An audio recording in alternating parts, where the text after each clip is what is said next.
स्पर्शा।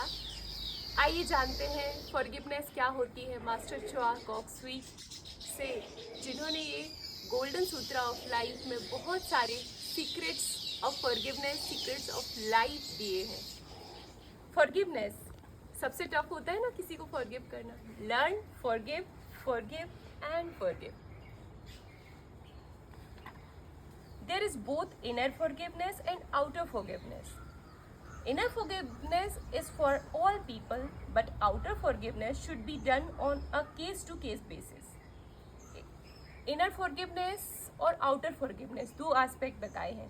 ज़रूरी नहीं है कि हर बार outer forgiveness हो, लेकिन केस टू केस हमें करना है फॉरगिवनेस। अगर मिस्टेक और क्राइम बहुत बड़ा है, if the mistake or crime is serious, the offender cannot be forgiven externally. There has to be justice and order without which there will be chaos. अगर बड़ा क्राइम है तो ऐसा नहीं बोला है मास्टर ने कि उनको फॉरगिव कर दे, उनको कोई सज़ा ना मिले, लेकिन internally we have to forgive as a soul. But जो करना है वह किया जाएगा। If you seek revenge you will not have the inner peace. अगर हर बार हम सोचेंगे कि बदला लेना है तो हमारे पास इनर पीस रहेगी क्या? जैसे हम अपने घरों में देखते हैं, छोटे छोटे रिश्तों में देखते हैं।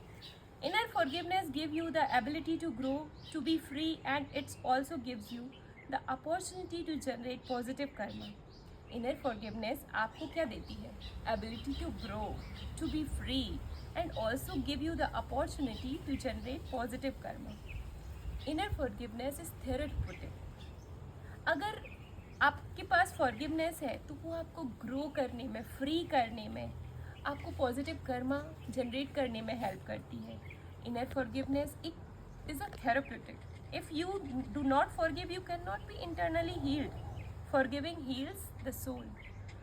फॉरगिविंग जब करते हैं तो आपकी सोल हील होती, इंटरनली यू हील, क्योंकि आप कुछ छोड़ रहे हैं ना, you are letting go something. If you do not forgive you will continue to think about the offender and the unpleasant event.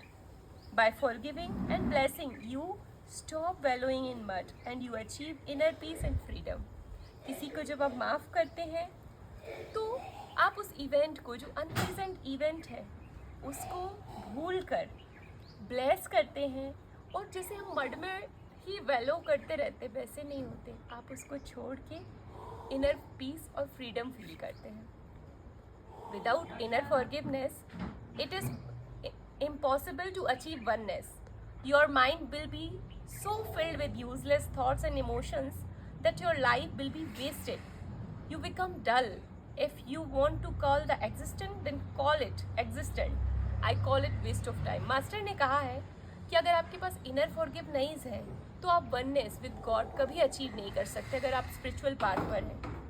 क्योंकि आपका माइंड जो हमेशा यूजलेस थॉट्स से भरा रहेगा, इसने ये कहा, उसने वो कहा, इमोशंस और थॉट्स, और आप डल फील करेंगे। आपने देखा होगा ना, जब आपको किसी के प्रति गुस्सा भरा होता है so you feel dull, something is sucking inside. If you want to call it existent, master कह रहे हैं करो। अगर आपको उसको रखना है कि मैं उसे फॉरगिव नहीं करूँगा, but he call it as a bullshit, it's not useful. The way to handle your enemies is to forgive and forget. जो उनके साथ आप कर सकते हैं उनको फॉरगिव करो, forget and remove them.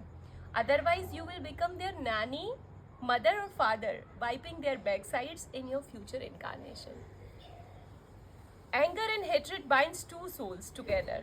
When you hate someone, it creates an energy link with person. You become chained to the person and your soul become entangled with that person.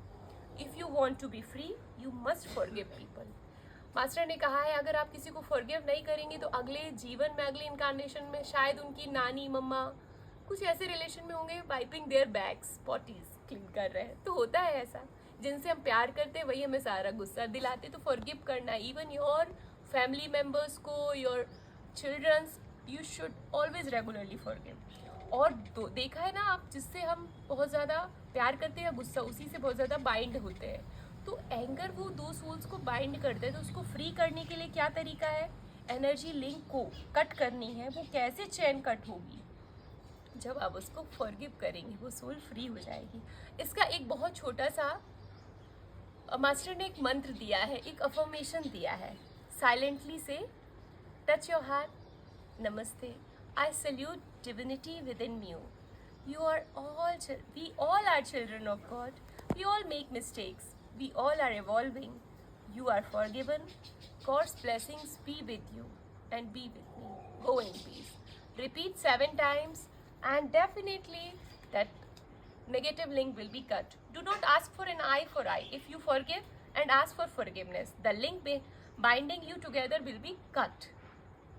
To be free, some people must consciously forgive over and over again. कई बार बहुत बार forgiveness करनी पड़ती है.